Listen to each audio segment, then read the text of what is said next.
Baik,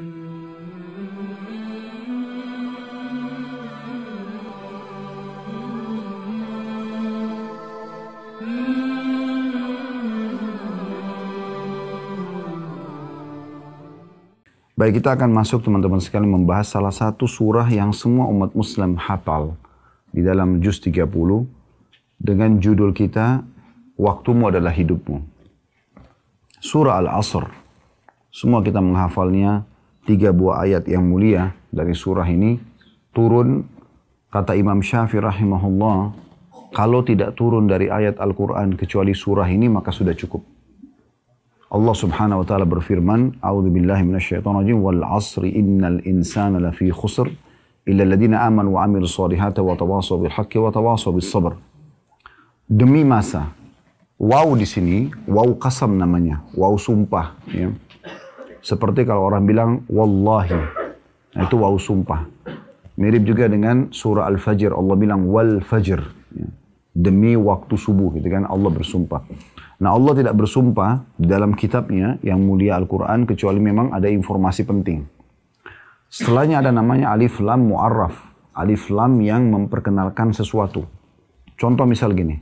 Kalau orang Arab mengatakan seorang laki-laki, bahasa Arabnya rajulun.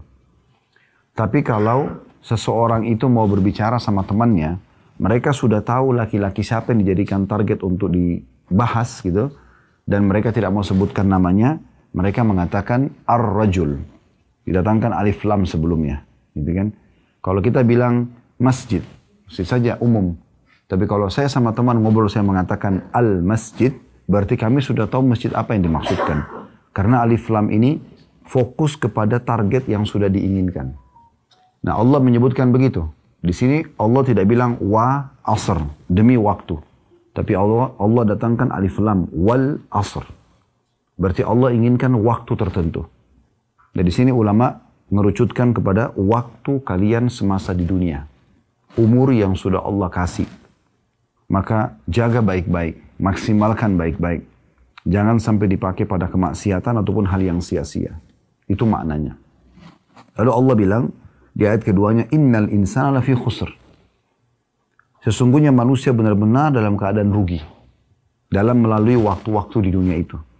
Karena manusia terbagi menjadi kelompok-kelompok. Ada orang yang sibuk dengan amal soleh di waktunya. Dari amal soleh ke amal soleh yang lain. Dari zikir-zikir yang lain. Dari ilmu ke ilmu yang lain. Manfaat selalu. Maka ini dia beruntung. Karena dia isi waktunya. Dia tidak akan menyesali. Ada orang dari hal yang mubah mungkin ke mubah yang lain. Ini orang tidak berdosa tapi tidak juga ambil manfaat. Kayak dari makanan ke makanan yang lain. Minuman ke minuman yang lain. Terus kepada hal-hal yang mubah saja. Tapi tidak ada hal-hal ibadah yang dia lakukan ini. Ada orang yang rugi. Yang paling rugi adalah sibuk dari dosa ke dosa yang lain. Dari dosa ini habis lakukan ke dosa yang lain lagi. Dari gosipin orang, gosipin yang lain. Dari dosa terus sibuk. Maka ini orang yang paling rugi. Gitu. Kemudian Allah mengatakan di ayat ketiganya, setelah mengingatkan maksimalkan waktu kalian di dunia, banyak sekali orang yang rugi di situ, kecuali satu. Illa alladhina amanu wa amilus solihat. Kecuali orang yang beriman dan beramal soleh.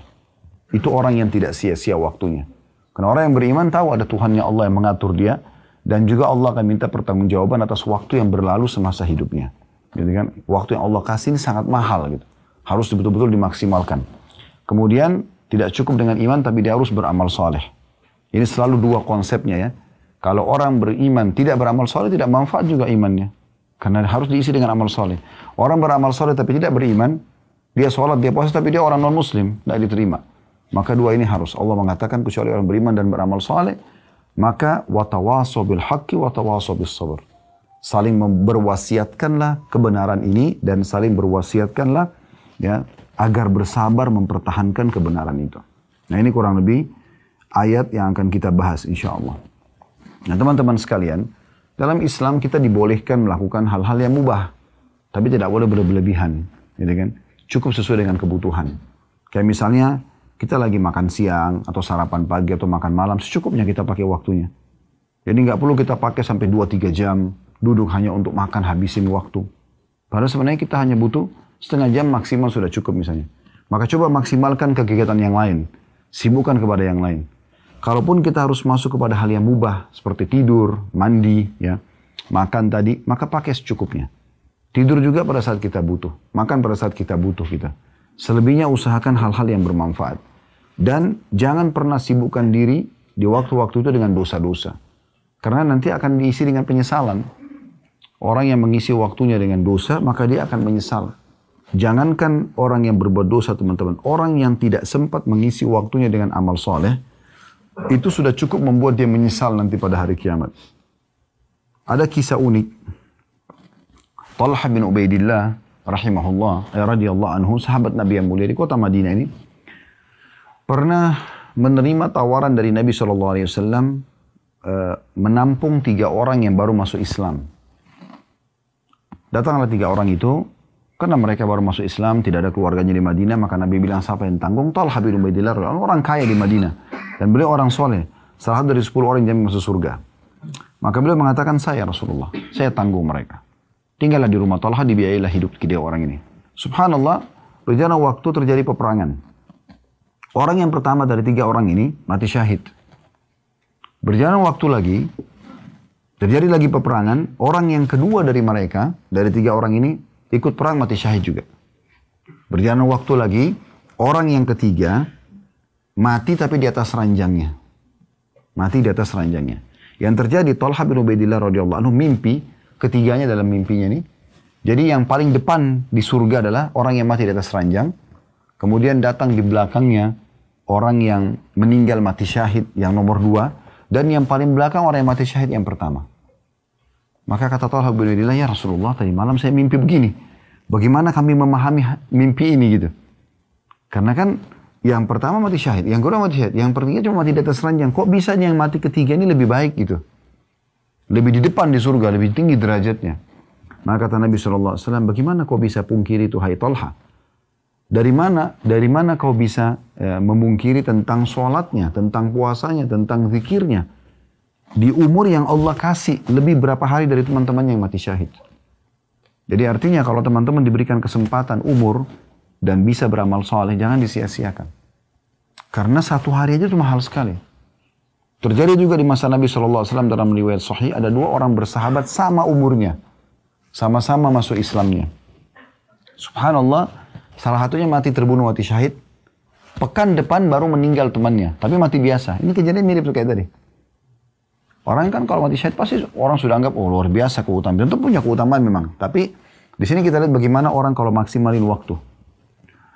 Maka setelah menyolati jenazah orang yang kedua, orang yang pertama Nabi sholat itu juga mati syahid. Orang yang kedua mati biasa di atas ranjangnya, mati karena ajal datang, disolati oleh Nabi SAW. Lalu Nabi bilang begini setelah sholat, bagaimana menurut kalian tentang orang ini dibandingkan temannya dia yang pekan lalu? Maka kata para sahabat, ya Rasulullah, semoga saja orang ini yang baru kita sholatin bisa mencapai derajat sahabatnya karena persahabatannya maksudnya. Karena kan yang pekan lalu mati syahid. Kata Nabi SAW, di mana kau dengan ibadahnya orang yang baru mati ini sepekan? Sesungguhnya ketahuilah perbedaan derajat antara orang yang baru kita sholat yang mati di atas ranjang dengan orang yang mati syahid pekan lalu antara langit dan bumi. Maksudnya lebih tinggi orang ini. Jadi teman-teman kalau Allah kasih kesempatan walaupun 1 menit saja, jangan disia-siakan. Sekarang begini, sebagai bahan muhasabah saja, introspeksi diri buat kita semua. Tentu dimulai dari saya. Kalau seandainya teman-teman, ini kita bicara kalau seandainya. Seseorang antara kita menghadapi malaikat maut. Dan itu pasti terjadi. Datang kepada kita, terus kemudian akan mencabut ruh kita. Tapi malaikat maut bilang begini, saya memberikan kesempatan, telah diizinkan Allah untuk kamu tertunda ajalmu 1/2 jam. 1/2 jam lagi saya akan cabut ruhnya. Gitu kan? Kira-kira 1/2 jam itu akan antum pakai apa? Oke. Saya mau tanya gini, apakah pada saat itu kita masih berpikir untuk cari restoran favorit kita? Masih maukah kita duduk ngobrol sama teman-teman? Masih maukah kita pergi ke mall cari baju favorit kita? Atau apa saja urusan dunia? Coba renung ini. Tidak ada. Kalau perlu 1/2 jam itu kita pakai bertobat, kita pakai sholat, tadi kita pakai sedekah, kita pakai berzikir, kita bayar utang mungkin yang kita belum bayar, kan begitu. Harusnya kita nggak usah tunggu kejadian ini. Karena kalau malaikat mau datang, Allah mengatakan tidak akan ditunda. Ya. Kata Nabi SAW pada saat belum melewati satu kuburan, beliau mengatakan kepada para sahabatnya untuk memberikan peringatan. Demi zat yang jiwaku dalam genggaman, maksudnya demi Allah, Sesungguhnya yang ada dalam kuburan ini sekarang, lebih dia cintai 2 rakaat sholat sunnah kalian dibandingkan dunia dan seluruh isinya. Artinya kalau orang ini hidup sekarang, dia akan mengejar sholat 2 rakaat yang kalian sempat kerjakan, itu lebih dia suka daripada dikasih dunia dan seluruh isinya.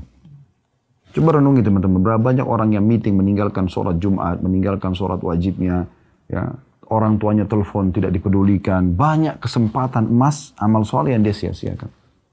Ini kenapa? Karena memang dia tidak subhanallah menyia-nyiakan. Nah, tujuan kita taklim sore ini untuk itu. Ya, bagaimana kita coba memaksimalkan waktu kita isi dengan hal-hal yang bermanfaat. Selalu tanyakan dari bermanfaat yang satu bermanfaat yang lain. Bahkan usahakan teman-teman sekalian, kalau kita kerjakan hal-hal mubah, ada nilai pahalanya. Bagaimana caranya Ustaz? Sekarang makan, bisa nggak akan jadi dapat pahala? Minum, tidur, ya, ngobrol, bisa nggak dapat pahala semua? Bisa. Syekh Abu Bakar Jazair rahimahullah, salah satu ulama yang pernah mengajar 40 tahun di Masjid Nabawi, sudah meninggal beliau. Beliau banyak punya karya tulis, diantaranya Minhajul Muslim yang kami bedah ada di YouTube ya. Beliau pernah merincikan masalah itu. Bahwasanya hadis Nabi SAW, innamal amalu binniyat, semua sesuai dengan niat, wa innamal likulli imri'in ma nawa, semua orang akan dibalas sesuai dengan niatnya. Ini menandakan dari hadis ini, bisa saja seseorang dengan niatnya, itu dia mengalihkan sesuatu yang mubah menjadi sunnah. Contoh misal, kalau kita ngantuk, dan kita katakan, ngantuk, tidur langsung. Hanya sekedar ingin menghilangkan ngantuk atau capek kita. Mubah. Nggak dosa, nggak pahala gitu kan. Tapi ini bisa kita ubah menjadi pahala. Bagaimana caranya? Niatkan dalam hati, kalau tidur yang akan kita kerjakan itu untuk memberikan hak tubuh yang Allah amanahkan. Kita niat begitu, ini sama niat saja nih. Pengalian niatnya gitu kan. Maka akhirnya tidur kita yang 6 jam, 7 jam ini, itu akan ya, berubah menjadi pahala. Karena kita nggak mungkin ngantuk kecuali memang penciptanya. Allah yang memberikan kita rasa ngantuk. Sinyal kalau tubuh kita sedang butuh istirahat kan begitu. Jadi jangan cuma sekedar ngantuk, plak, langsung tidur gitu. Enggak, tapi bagaimana kita niatkan, oh ini untuk memberikan hak tubuh yang sedang Allah amanahkan. Karena memang tubuh harus dirawat kan. Tidak usah kita bicara kita masih hidup. Meninggal saja jadi jenazah, bukankah jenazah harus dimandikan? Kenapa jenazah dimandikan? Padahal toh sebentar masuk tanah dan dimakan oleh belatung tanah jasadnya. Yang hidup kan ruhnya gitu kan. Karena memang Allah SWT meminjamkan kepada kita itu dan kita harus menjaganya. Apalagi orang yang hidup gitu kan. Mandi juga begitu. Allah Subhanahu wa taala memberikan kepada kita mandi segar. Kita merasa lebih segar. Ya, kalau kita tubuh ini lagi butuh pembersihan, kita diberikan oleh Allah rasa gerah. Maka dengan mandi kita segar. Kalau kita mandi saja cuma sekedar segarin badan biasa, karena nggak mau gerah, maka mubah. Tapi kalau kita niat memberikan hak tubuh kita yang Allah amanahkan sehingga kita rawat, maka menjadi pahala. Begitu juga dengan tidur, begitu juga dengan yang lainnya. Kita niatkan tidur untuk memberikan hak tubuh kita agar istirahat. Dan semua itu bisa menjadi pahala di sisi Allah Subhanahu wa taala. Ada sebuah hadis Nabi SAW yang perlu kita renungi, hadis Bukhari. Kata Nabi SAW, ni'matani magbulun fihima katsirun minan nas. Ada 2 nikmat Allah yang melimpah sebenarnya. Orang semua bisa rasakan, tapi dilalaikan oleh banyak manusia. Banyak manusia anggap remeh. Yaitu yang pertama as-sihhatu, kesehatan. Dan yang kedua wal faraq, waktu lowong. Ya. Jadi waktu lowong ini teman-teman bukan untuk dipakai buang-buang gitu. Tapi dipakai hal yang bermanfaat. Kan? Dan ini perlu sekali untuk diperhatikan dan kita sendiri masing-masing mengetahui. Bukan kita tidak boleh duduk bersantai, enggak, tapi bersantai itu pun sesuatu yang berisi manfaat. Nanti kita dengar bagaimana para salafus saleh mengisi waktu-waktu mereka. Ya. Ada peringatan yang baik dari Hasan Basri rahimahullah.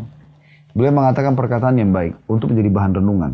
Beliau mengatakan, Ibna Adam innama anta ayyamun kullama dhahaba yawmun dhahaba ba'duk. Artinya, wahai anak Adam, kamu hanya kumpulan-kumpulan hari. Setiap kali harimu berlalu 1 hari, maka pergilah sebagian dari dirimu. Jadi sebenarnya teman-teman yang dilakukan oleh orang-orang muslim, bangga dengan ulang tahunnya, merasa hebat, prestasi itu keliru. Kita justru harus hati-hati itu. Ya. Karena Allah SWT kalau memberikan kita kesempatan umur, bukan untuk mabuk-mabukan, bukan untuk maksiat, justru untuk beribadah. Semana sudah kita jelaskan tadi, 2 riwayat tentang kisah orang yang meninggal tapi sempat beribadah sepekan saja beda dengan temannya, sudah cukup beda derajatnya di sisi Allah Subhanahu wa taala. Umar bin Abdul Aziz rahimahullah, seorang khalifah Umayyah, yang berkuasa dari tahun 99 sampai 101, 2 tahun beliau berkuasa. Sebagian ulama ada yang mengatakan dia adalah Khalifah Rashidah yang kelima. Maksudnya setelah Abu Bakar, Umar, Uthman, Ali, dia yang kelima. Karena solehnya luar biasa gitu. Yang jelas banyak nasihat beliau yang sangat unik ya, dan menyentuh hati. Di antaranya beliau mengatakan innal laili wan nahar ya'malani fika fa'mal fihima. Ketahuilah bahwasanya malam dan siang itu bekerja untukmu. Jadi siang dari pagi tadi sampai sore begini ini Allah siapkan, ini sedang bekerja buat kita. Dia siapkan dirinya buat kita gitu. Begitu juga malam nanti juga bekerja untuk kamu. Maka bekerjalah ya dengan memaksimalkan keduanya. Jadi jangan sampai kita sia-siakan. Teman-teman sudah tahu Umar bin Khattab radhiyallahu anhu itu kalau tidur malam, beliau selalu letakkan ada genangan ember, air, bejana di dekat ranjangnya. Dan kalau beliau tidur, beliau seringkali meletakkan tangan di bawah pipi atau kadang-kadang digeser sedikit. Kalau dia terbangun dan tersentuh dengan air itu, maka dia bangun dan tidak pernah lagi tidur diisi dengan sholat malam. Karena ingin memaksimalkan waktunya. Imam Nawawi rahimahullah, pernah dengar Imam Nawawi ya? Meninggal belum 40 tahun, karya ilmiahnya sangat banyak. Banyak sekali. Hadis 40, Arba'in Nawawi, ada Riyadus Shalihin, ada banyak. Beliau itu teman-teman kalau mau tidur malam, ini caranya dia ya.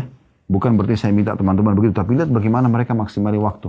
Imam Nawawi rahimahullah itu belajar di 13 guru dengan 13 kitab sehari. Jadi kayak Bapak Ibu sekarang hadir begini sekali belajar sama kami, ini 13 kali pertemuan begini dalam sehari beliau buat.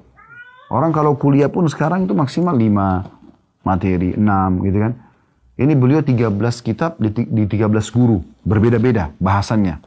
Dan tidak cukup, saya tidak berhenti, tidak mengatakan, aduh sudah deh saya sudah belajar tadi capek, enggak. Pulang ke rumah nih, dia bersih-bersih, kemudian dia mulai pada saat mau tidur, dia ambil buku, kitab. Yang dia belum pelajari pada hari itu, kitab lain. Lalu dia tidur sambil berdiri, Imam Nawawi itu. Dia tidur menyandar di tembok, kemudian satu kakinya diangkat, dilipat, yang satunya menopang diri, lalu tidur. Begitu dia bangun baca buku. Begitu mereka luar biasa memaksimalkan waktunya gitu. Jadi nggak diisi dengan hal yang sia-sia, gitu kan? Kadang-kadang kan banyak orang di antara kita sudah nggak tahu harus buat apa, pegang handphone buka lagi, tutup. Padahal sudah tidak ada WA yang masuk, nggak perlu lagi lihat itu. Kenapa nggak baca istighfar? Kenapa nggak baca salawat? Kenapa nggak berdoa? Kenapa nggak coba baca ayat Al-Quran? Lebih besar manfaatnya, kan gitu. Itu contohnya.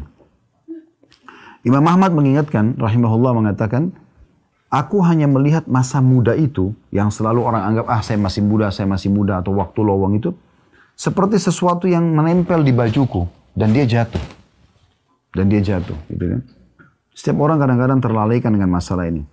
Abul Walid Al-Baji, rahimahullah, juga berkata, jika aku telah mengetahui dengan sangat yakin bahwa hidupku di dunia ini seperti 1 jam di akhirat. Karena kan satu hari di sisi Allah kan sama dengan 1000 ya, tahun gitu kan. Jadi besar sekali waktu di akhirat. Dan waktu dunia ini pendek. Kalau aku tahu bahwasanya waktuku di dunia ini dibandingkan akhirat sama dengan 1 jam saja waktu akhirat, maka mengapa aku tidak bakhil dengan waktu hidupku untuk melakukan perkara yang sia-sia dan hanya kujadikan hidupku ini dalam kebaikan dan ketaatan saja. Abu Bakar mengingatkan radhiyallahu anhum, statement beliau yang menarik.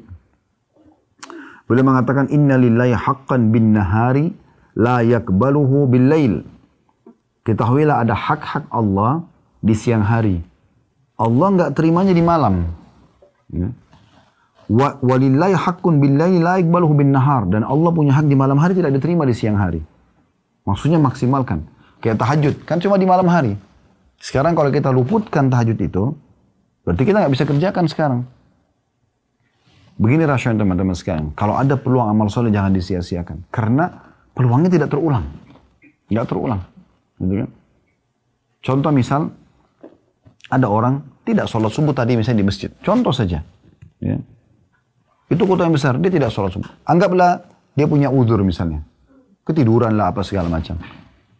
Dia tidak berdosa karena dia ketiduran. Dia sholat di kamarnya misalnya atau di rumahnya. Baik. Perlu dia ketahui dan disadari oleh dia bahwasanya subuh itu akan dia temukan di catatan amalnya hari kiamat tidak sholat berjamaah di masjid. Dan tidak bisa diubah. Nggak bisa diubah itu. Nggak usah itu teman-teman sekalian. Saya punya pengalaman yang seumur hidup saya sesali itu. Subhanallah, maksudnya penyesalan positif sini ya. Pernah transisi perubahan waktu sholat. Teman-teman di Indonesia Barat sering rasakan. Sebenarnya di Indonesia juga terjadi sih ya. Tapi kadang-kadang ada waktu tertentu kita hampir setengah 12 sudah azan duhur. Gitu kan. Sampai saya bilang sama teman-teman tim, kalau setengah 12 sudah azan duhur, berarti kita live-nya jam 12 gitu kan. Habis duhur. Nah, kalau ada juga waktunya sampai jam 12, 12.10 baru azan gitu kan. Pernah transisi subhanallah ada tamu datang ke rumah. Di Jakarta setelah itu ngobrol-ngobrol, kok nggak kedengaran azan nih. Saya berpikir waktu itu masih waktunya jam 12:10, rupanya dia sudah mundur. 12:10 kok belum azan, 12:12 kok nggak kedengaran azan. Rupanya mikrofon dekat masjid dekat rumah itu rusak. Terus saya bilang sama akhi yang datang itu, sepertinya sudah azan, sudah lewat 2 menit nih. 12:10. Padahal dia sudah mundur tuh 12:05 atau 7 gitu. Sudah azan sebelumnya. Terus saya bilang, ayo kita ke masjid. Ayo kita ke masjid jalan. Jalan sama-sama. Dekat rumah. Begitu saya masuk ke masjid, baru masukkan kaki kanan di masjid. Orang sudah ruku, sudah sujud rakaat pertama. Terus saya masuk sama akhi ini. Sholat sama-sama. Itu masuk 1 rakaat. Tapi setelah salam teman-teman sekalian, saya jadikan bahan introspeksi diri sendiri. Saya sampai mengatakan, subhanallah. Ya, saya bahkan tidak bisa minta sama imam kembali dong ke rakaat pertama karena saya mau ikut dari takbiratul ihram. Gak bisa. Tercatat di buku amal saya, sholat duhur itu di hari itu masbuk 1 rakaat. Dan tidak bisa diperbaiki. Permasalahannya itu kalau amal soleh. Kalau kita nggak jeli mencari kesempatan untuk memaksimalkannya, maka susah. Ya. Kalau dosa, kita masih punya kesempatan untuk bisa memohon ampun, Allah maafkan, gitu kan? Tapi tentu kalau kita pertemukan teman-teman, mana yang lebih baik? Kita sibuk dengan amal soleh atau kita bertobat dari dosa? Tentu saja sibuk dengan amal soleh. Tidak boleh orang mengatakan, oh saya buat dosa aja sekarang, toh nanti kalau saya tobat juga Allah akan terima. Ya kalau dia nasuha memang diterima. Tapi waktu-waktu yang dia buat dosa dan akhirnya Allah bersihkan setelah dia tobat, ini berarti kosong dari amal soleh ini. Yang mungkin satu amal soleh cukup mengangkat derajat dia yang tinggi di surga. Dari mana kita tahu? Mungkin senyum dengan seorang muslim, mungkin ini, mungkin itu. Cukup mengangkat derajat yang sangat jauh di surga. Perbedaan jauh sekali. Sampai Nabi SAW pernah mengatakan atau kepada satu orang sahabat, ketahuilah, atau beberapa orang sahabat, ketahuilah, aku diperlihatkan orang dari umatku yang keliling dan menikmati istana di surga. Dan fasilitasnya itu dari duri yang dia pindahkan dari jalanan. Mungkin agak remeh kan? Duri, paku. Itu saja dipindahkan, yang orang banyak anggap remeh, itu sudah cukup. Dia kata Nabi SAW, dia menikmati begitu luar biasa kehidupannya di surga. Menikmati semua segala macam. Jadi amal-amal soleh itu tidak bisa kita anggap remeh. Makanya kata Nabi SAW, la tahkiranna minal ma'rufi syai'a. Jangan kalian pelit-pelit dengan amal soleh. Jangan kena kecil kita anggap gak usah dikerjakan. Ingat, ibadah sunnah juga perintah agama. Selalu, itu kan sunnah. Seakan-akan begitu. Kenapa enggak puasa Senin Kamis? Itu kan sunnah. Zikir pagi petang sunnah. Salat qobliyah, duha, qiyamul lail sunnah. Umrah sunnah. Tapi sunnah itu perintah agama. Kenapa enggak dikerjakan? Apa fungsinya amal-amal sunnah? Fungsinya akan membantu amal wajib Bapak Ibu sekalian. Kan begitu dalam hadis Bukhari.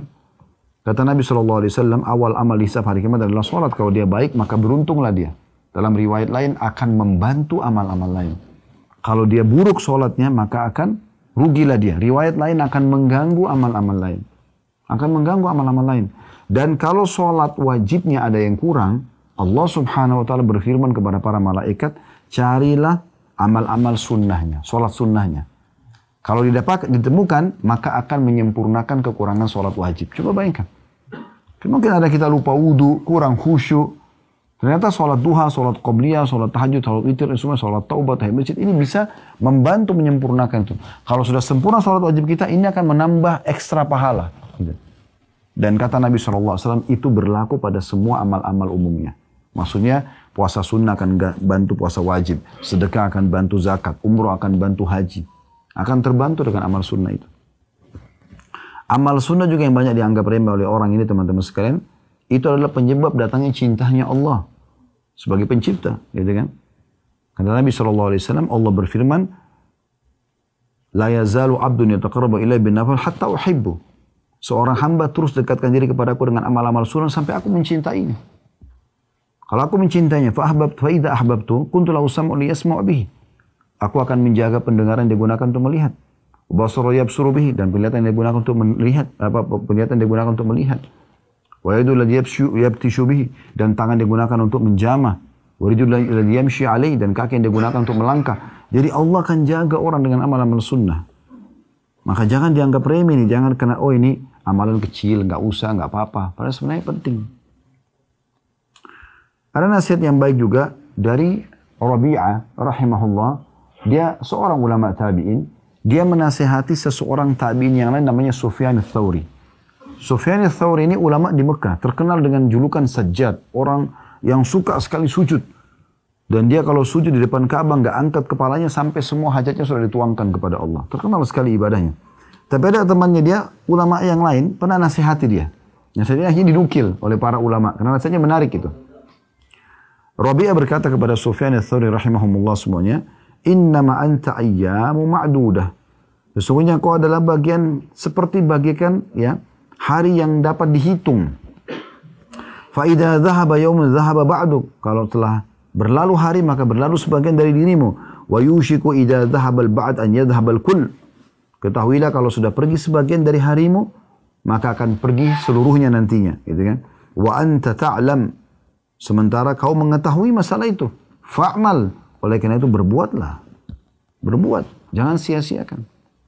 Imam Syafi'i rahimahullah mengatakan, ya, Sahabtu sufiyya falam astafidu minhum siwa harfaini. Aku pernah bertemu dengan orang sufi, tapi aku tidak pernah ambil manfaat dari mereka kecuali 2 huruf saja. Kata Imam Syafi'i rahimahullah. Ahaduhuma qauluhum. Salah satu dari 2 manfaat itu adalah perkataan mereka yang sering mereka saling nukil. Al-waqtu sayfun fa in lam taqta'hu qata'ak. Waktu itu bagikan sebilah pedang yang kalau kau tidak memotongnya dia akan memotongmu. Jadi ini semua nasihat-nasihat tentang masalah waktu tersebut. Ya. Ada nasihat yang baik dari Ibnu Qayyim rahimahullah. Ya. Beliau mengatakan waktu manusia adalah umurnya yang sebenarnya. Waktu tersebut adalah waktu yang dimanfaatkan untuk mendapatkan kehidupan yang abadi dan penuh dengan kenikmatan. Maksudnya di akhirat nanti. Dan terbebas dari kesempitan dan azab yang pedih di kubur. Ketahuilah bahwa berlalunya waktu lebih cepat daripada berlalunya awan atau mendung yang ada. Barang siapa yang waktunya hanya untuk ketaatan dan beribadah kepada Allah, sibuk dari ibadah ke ibadah yang lain, maka itulah waktu dan umur yang sebenarnya. Selain daripada itu tidak dinilai sebagai kehidupannya, namun hanya teranggap sebagai kehidupan binatang ternak saja. Bersama dengan hewan ternak. Atha bin Abi Rabah rahimahullah, seorang ulama tabi'in di Mekah pernah memberikan nasihat kepada orang-orang di sekitarnya. Dia mengatakan, harusnya seseorang di antara kita malu pada saat dipaparkan buku amalnya hari kiamat. Dia tidak temukan, tidak usah bicara masalah ketaatan. Enggak urusan yang bermanfaat secara duniawi, juga tidak ada urusan hal ya akhiratnya. Maka semuanya sia-sia. Ada orang begitu subhanallah, duduk ngobrol kosong yang tidak ada manfaatnya sama sekali. Ya. Sampai ada seseorang dari ulama salaf, beliau pernah jalan melewati sebuah tempat, ya. Dan beliau lihat ada orang lagi duduk di warung kopi, duduk main dadu, main kartu, ngobrolnya itu aja berputar-putar terus, gitu kan. Maka beliau sambil menghadap ke murid-muridnya dan berkata sebuah nasihat yang menarik gitu. Beliau mengatakan, kalau seandainya waktu mereka bisa dibeli, aku akan beli. Kalau orang-orang ini yang duduk ngobrol kosong ini bisa jual waktunya, aku akan beli waktunya. Tapi orang kan tidak bisa, masing-masing sudah punya waktu tertentu. Waktu Bapak Ibu tidak bisa saya pakai, Bapak Ibu tidak bisa pakai waktu saya. Maka kita harus memaksimalkan waktu yang Allah berikan itu. Karena memang waktu ini sangat terbatas, jadi harus betul-betul kita isi dengan hal-hal yang bermanfaat. Kemudian juga Hasan Basri berkata dalam sebuah statement yang menarik ya. Kalau tadi yang nasihatin yang bilang kalau mau beli waktu itu namanya Jamaluddin Al-Qasimi rahimahullah. Sebagian salaf pernah kalau mereka masuk ke WC, kalau mereka masuk ke WC, mereka suruh anaknya di depan pintu WC baca kitab sambil dia dengar. Dia nggak baca, tapi dia suruh anaknya baca supaya dia dengar. Jadi duduk pun maaf lagi buang air besar, itu nggak buang waktu kosong. Tetap dia dengerin ilmu gitu, tapi dari luar, bukan dalam WC-nya. Begitu mereka maksimalin waktunya. Hasan Basri pernah menasihati mengatakan, Ibnu Adam, iyyaka wat taswif. Wahai anak Adam, jangan engkau menunda-nunda amalan-amalan, kesempatan beramal soleh itu. Fa innaka biyaumika walasta bighadin. Karena sungguhnya yang kau miliki adalah hari ini. Sementara hari esok itu belum tentu kau miliki. Fa in yakun ghadan laka fakun fi ghadin kama kunta fil yaum. Kalaupun Allah masih kasih kau umur besok, maka lakukan seperti apa yang bisa kau lakukan pada hari ini, maksudnya dari amal soleh. Wa illa yakun laka lam tandam ala ma farratta fil yaum. Karena kalau kau lakukan itu, maksudnya besok kau sibukkan lagi, kalau hari ini kau sibukkan dengan amal soleh, karena ini harimu sekarang. Kalau besok lagi kau dapat waktu, masih ada dikasih umur, buat lagi hal yang sama, maka pada saat kau meninggal kau tidak akan pernah menyesali itu selamanya. Saya sering menasihatin diri sendiri teman-teman, karena duduk introspeksi. Karena kita kalau tidak kontrol diri kita begini, akhirnya kita terbawa pada arus-arus yang tidak ada manfaatnya. Apalagi kalau kita terlalu luas pergaulan dengan orang-orang yang jauh dari Allah SWT, ini bahaya sekali. Ya. Jadi yang kita miliki sebenarnya adalah hari ini. Bapak Ibu kalau mau tahu umurnya, umur Bapak Ibu ini yang sudah berlalu. Yang kedepannya kita tidak tahu umur kita. Misal saya sekarang 47 tahun misalnya. Saya tahunya ini umur saya.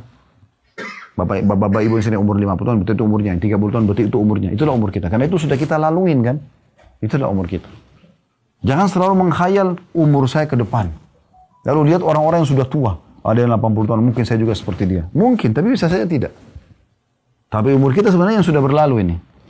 Dan harusnya kita maksimalkan hari ini. Hari ini milik kita. Hari ini sering saya bahasakan, bahkan sempat saya jadikan sebagai sebuah tema, ceramah. Hari ini adalah hari emasmu. Hari yang kita hidup sekarang. Bapak Ibu sekarang ada di sore hari-hari Jumat ini, di tanggal ini, di hari ini, di detik ini adalah hari emas kita. Kenapa? Karena kalau berlalu masa lalu kita dengan dosa-dosa, detik ini kita bisa bertaubat. Kalau berlalu dengan amal soleh, detik ini kita bisa ulangi. Gitu kan? Menambah tambahan amal kita pada hari kiamat. Selebihnya ke depannya kita tidak tahu. Kita cuma bisa programin. Kita nggak tahu. Dapat atau tidak kita nggak tahu.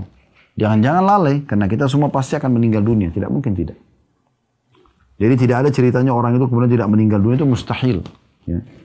Bapak, ibu misalnya seorang olahragawan. Makanannya selalu sehat. Hidup di lingkungan yang asri. Tetap aja meninggal. Kalau ajalnya datang, meninggal. Ada orang yang tinggal di tempat yang kotor, penuh dengan sampah. Belum ajal, tidak meninggal. Ada di Makassar, paman kami. Beliau Masya Allah prestasinya luar biasa. Profesor di bidang ekonomi dan banyak prestasi yang didapatkan gitu.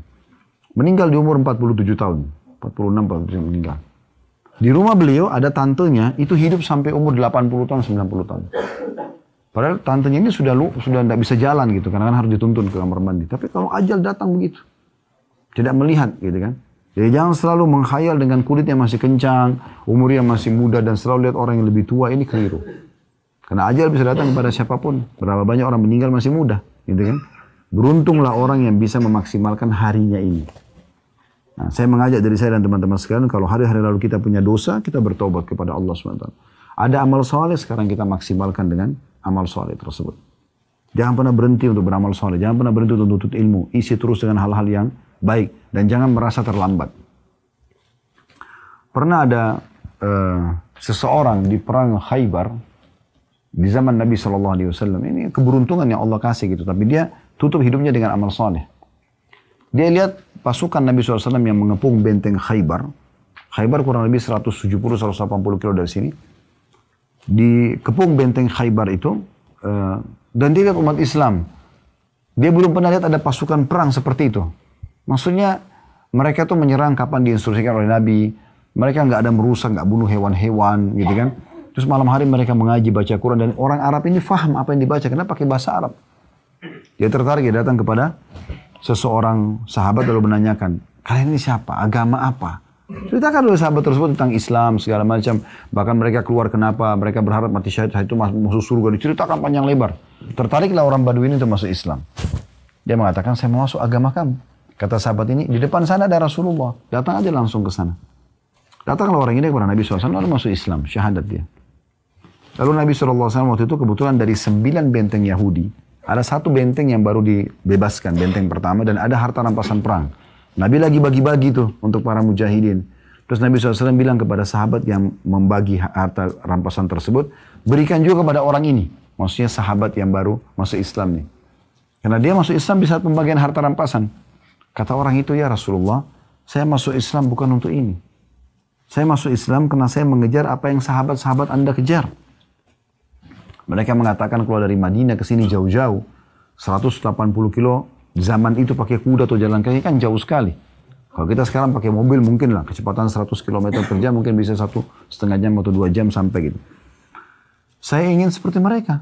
Saya berharap ada anak panah Yahudi, lepas dari benteng ini, tunjuk benteng itu, lepas kemudian kena dada saya di sebelah sini, dia tunjuk titik dadanya, dan tembus di sini. Kemudian saya mati, saya masuk surga. Kata Nabi SAW, Allah akan berikan kalau kau ikhlas. Kalau kau tulus, Allah kasih itu. Gitu kan? Maka, pisahlah dia dengan Nabi SAW berkecamuk perang. Nah kebetulan strategi orang-orang Yahudi pada saat itu berperang memang seperti tadi yang digambarkan oleh orang ini. Dia saksikan dari awal peperangan. Jadi mereka itu tidak berani menghadapi muslimin secara langsung. Mereka lepaskan anak-anak panah dari dalam benteng. Gitu kan? Serang umat Islam, sekian ratus, sekian ribu anak panah mungkin dilemparin gitu kan. Ya nasib-nasib kan kalau membunuh ya mereka terima, itu yang mereka harapkan. Yang jelas ada 1 anak panah lepas di antara sekian banyak anak panah dan kena orang ini. Subhanallah, anak panah itu kena di titik yang dia tunjuk. Di dada sebelah kirinya tembus di tempat yang dia tunjuk. Waktu selesai serangan panah orang-orang Yahudi, Nabi SAW kumpulin jenazah yang mati terbunuh dari sahabat. Dan di antaranya orang ini. Kata Nabi SAW, apakah orang ini tadi yang baru masuk Islam? Kata para sahabat, iya ya Rasulullah. Kata Nabi SAW, Maha suci Allah ya, yang telah benar dengan janjinya. Siapa yang mau melihat orang ya, ahli surga yang belum pernah sujud sekalipun, maka lihatlah orang ini. Kalau Allah berikan taufik begitu. Jadi kalau kita punya kesempatan amal soleh, jangan sia-siakan. Jangan sia-siakan. Dunia ini teman-teman bukan target kita. Target kita akhirat. Dunia boleh kita lalui. Umat Islam boleh mengejar prestasi dunia, tapi bukan target utama. Sholat berhenti semuanya. Nggak ada, jangan pertemukan dan jangan seimbangkan bahkan antara pekerjaan dunia dengan urusan akhirat. Nggak. Dahulukan akhirat dari dunia itu benar. Seimbang aja nggak boleh. Itu Allah sebutkan dalam surah Al-Qasas. Surah nomor 28 ayat 77. وَبَتَغِ فِي مَا أَتَاكَ اللَّهُ الدَّارَ الْآخِرَةَ وَلَا تَنْسَ نَصِيبَكَ مِنَ الدُّنْيَا وَأَحْسِنْ كَمَا أَحْسَنَ اللَّهُ إِلَيْكَ. Al-ayah. Artinya, kejarlah apa yang Allah janjikan untuk di akhirat sana nanti, surga dan seluruh fasilitasnya, dan jangan lupakan bagianmu dari dunia. Tapi akhirat dahulukan dulu. Dan berbuat baiklah, ya, patuhlah pada Allah, sebagaimana Allah telah berbuat baik kepadamu. Jadi kita memaksimalkan kehidupan kita ini dan jangan sampai kita terlalaikan. Ingat teman-teman, kebiasaan mendahulukan dunia dari akhirat ini akan membuat kita tertutup hidup kita dengan itu. Makanya Ibnu Qayyim rahimahullah pernah melihat sendiri depan mata kepalanya ada seseorang pedagang, setiap kali diingatkan sholat gak mau dengar segala macam. Pada saat dia mau meninggal Ibnu Qayyim ketemu. Lalu Ibnu Qayyim mendengarkan sendiri, dia mengatakan waktu disuruh syahadat, dia mengatakan baju itu yang bagus, kain itu yang bagus, 5 dirham, 10 dirham. Dia kayak orang dagang sampai meninggal. Karena itu memang yang dia tuh targetnya itu. Tapi di saat subhanallah targetnya akhirat beda. Dia akan dahulukan semua akhirat. Kami coba terapin itu. Kalau Bapak Ibu datang ke Ajwad di Jakarta restoran kami, 10 menit sebelum azan tidak boleh terima orderan. Larang supaya nggak boleh. Semua harus sholat. Bapak-bapaknya tamu kita ajak ke masjid. Ibu-ibunya ada musola. Kita ajak sholat gitu kan. Nah kemudian kalau yang mau cari restoran lain silahkan, tidak masalah. Tidak usah takut dengan rezeki. Tidak pernah kosong orang datang. Bahkan orang datang kadang-kadang merasa nyaman saja. Mereka ikut sholat bersama kita, ada kultum di masjid, mereka ikut gitu kan. Karena dari satu sisi juga, waktu kami pertama buka restoran di Kalibata sebelum pindah ke Condet dulu, itu ada beberapa restoran di sebelah kami di mall. Karena setiap kali mau sholat, kami turunkan rorindoornya, terus kita pasang, sedang sholat kita. Dipasang gitu. Jadi ada beberapa staf pegawai-pegawai dari restoran-restoran sebelah, tempat-tempat sebelah kami dulu datang. Bicara sama beberapa staf di Ajwad gitu. Di sini disuruh sholat ya? Iya. Enak sekali ya. Kita ini jangankan disuruh sholat. Jumat aja nggak boleh sholat. Karena pemiliknya orang non-muslim. Yang perempuan disuruh buka jilbab. Kenapa kita teman-teman yang Allah amanahkan rezeki dan perusahaan segala macam. Tidak coba terapkan Islam di perusahaan kita. Orang non-muslim itu maksa orang kita untuk tidak sholat. Disuruh buka aurat. Dan segala macam hal. Gitu. Kenapa kita tidak coba ini? Nah ini kita perlu dahulukan akhirat itu daripada dunia. Gitu kan? Wajibkan. Kalau kami wajibkan untuk ada program tahfidz Quran. Tahsin. Mereka belajar dulu Al-Quran. Mereka tahfidz Quran. Bahkan kalau bisa hafal Quran dalam 2 tahun kita kasihin uang. Bonus. Kasih 10 juta uang. Gitu kan? Jadi ada yang datang kerja sama kami itu hanya mau ikut tahfidz Qurannya saja. Kenapa kita tidak coba buat program begitu? Dan ternyata dengan kita arahkan mereka ke agama, itu pekerjaan juga berpengaruh sekali. Karena dia sudah tahu hubungannya dengan Tuhannya gitu. Nah ini contoh-contoh juga dalam pemaksimalan waktu itu. Nah ini Ibnu Qayyim rahimahullah menyampaikan kisah ini betul-betul kisah yang terjadi di masa beliau. Dan bagaimana dia lihat dengan mata kepalanya gitu. Dan memang teman-teman kalau kita kembali kepada dasar kenapa kita diciptakan, memang untuk itu. Kalau Bapak Ibu tanya untuk apa saya ada di muka bumi ini, memang untuk ibadah. Apakah saya diciptakan untuk sholat Ustadz, untuk puasa, untuk sedekah, untuk mengaji, untuk duduk majelis ilmu, untuk bakti sama orang tua, untuk jenguk orang sakit? Jawabannya iya. Memang untuk ini kita hidup. Bukan untuk yang lain gitu. Jadi kalau ada orang menomor 2 kan ibadah, kemudian dia dahulukan urusan yang lain, maka ini berarti tidak paham tujuan hidupnya. Itu yang Allah sebutkan dalam surah Az-Zariyat. Surah nomor 51 ya. Di ayat 56 sampai 58. Wa ma khalaqtul jinna wal insa illa liya'budun. Aku tidak ciptakan jin dan manusia kecuali untuk beribadah kepadaku. Ma uridu minhum min rizqin wa ma uridu minhum an yut'imun. Aku tidak pernah berharap mereka memberikan aku rezeki, kata Allah, dengan ibadah itu.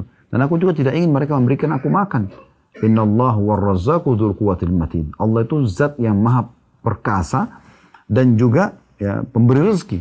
Pemberi rezeki dan sangat kuat, sangat kokoh, nggak butuh dengan makhluknya. Allah itu samad. Allah yang tidak berbutuhkan pada siapapun dan semua bergantung pada Dia. Dan Allah menyebutkan juga dalam surah Al-Mu'minun, surah nomor 23 ayat 115. Afahasibtum annama khalaqnakum abathan wa annakum ilaina la turja'un. Apakah kalian mengira kami menciptakan kalian sia-sia dan tidak akan kembali kepada kami? Itu nggak mungkin, gitu kan? Jadi harus kita sadari ini tujuan awal kita diciptakan. Dan memang untuk ibadah. Jadi Bapak Ibu luangin waktu untuk pergi umroh begini, sebenarnya ini tujuan hidup memang.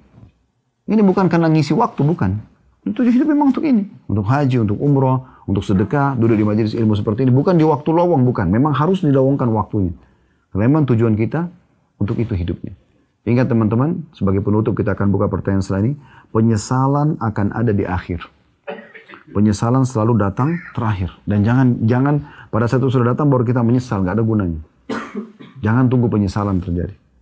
Banyak ayat Al-Quran menyebutkan tentang masalah penyesalan, gitu kan? Banyak sekali. Dan ayat-ayat tentang masalah ini betul-betul sangat gamblang, sangat jelas, gitu. Di dalam surah Al-Mu'minun ayat 99 Allah mengatakan gitu. Qala rabbi irji'un. Ayat 100 la'alli amalu salihin fima tarakt. Orang-orang nanti pada saat mau wafat dari orang-orang kafir, orang yang banyak berbuat dosa, mereka mengatakan, wahai Tuhanku, kembalikan aku di dunia. Semoga saja saya bisa beramal soleh. Dari amal-amal soleh yang aku sia-siakan. Mereka begitu, tapi kita jangan tunggu ini. Bapak Ibu sore ini mendengarkan dari kami, ini peringatan dari Allah Subhanahu Wa Taala.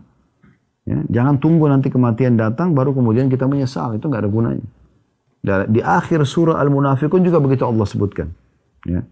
Wa anfiqu mimma razaqnakum min qabli an ya'ti ahadakumul maut fa yaqulu rabbi laula akhartani ila ajalin qaribin fa asaddaq wa akun minas shalihin. Allah SWT mengatakan infakkan, keluarkan apa yang kalian miliki itu. Dan jangan sampai seseorang dari kalian datang ajalnya baru dia mengatakan, ya Allah, tolong terlambatkan beberapa saat saja supaya aku bisa bersedekah dan aku termasuk orang-orang saleh. Kalau Allah bilang wala yu'akhirallahu nafsan idza jaa ajaluha. Tapi ketahui Allah tidak akan mungkin tunda ajal orang kalau sudah datang. Allah khabirun bima ta'malun. Allah akan memberitahukan apa yang kalian kerjakan. Jadi jangan tunggu penyesalan itu datang baru kita mau menyadari. Gak ada gunanya. Mumpung sekarang. Dan ingat teman-teman, Allah tidak akan pernah turunkan tangan dari langit untuk memberhentikan kita dari kelalaian kita atau maksiat kita. Ada orang begitu. Kenapa kamu nggak tobat? Iya ya, kapan ya? Seakan-akan tunggu Allah turunkan tangan berhentiin dia. Itu nggak mungkin. Peringatan Allah sudah ada dari dalam kitab Al-Quran. Peringatan Allah dari lisan Nabi Muhammad SAW. Nabi sudah meninggal, dilanjutkan oleh para da'i dan para ulama. Harusnya kita menyadari ini, sudah ada. Ya. Nanti teman-teman di akhirat, orang kalau masuk neraka itu, masuk dalam neraka dalam kondisi yakin dengan keadilan Allah. Dia tahu karena Allah tidak pernah suruh dia berbuat dosa, dia yang buat sendiri, dia zalimi dirinya. Dialah yang riba, dialah yang mencuri, dia yang menggibah, dia yang memfitnah, dia yang memukul, dia segala macam. Maka dia rasakan akibat perbuatan. Jadi Allah tidak pernah menzalimi siapapun. Oleh karena itu selamatkan diri kita sendiri teman-teman. Tidak ada yang bisa menyelamatkan. Kami dan teman-teman dai yang lain cuma bisa teriak-teriak seperti ini. Keputusan di tangan Bapak Ibu sekalian. Beruntunglah orang yang mendengar kemudian dia merenungi lalu menerapkan dalam hidupnya. Itu berarti keberuntungan buat dia. Gitu kan?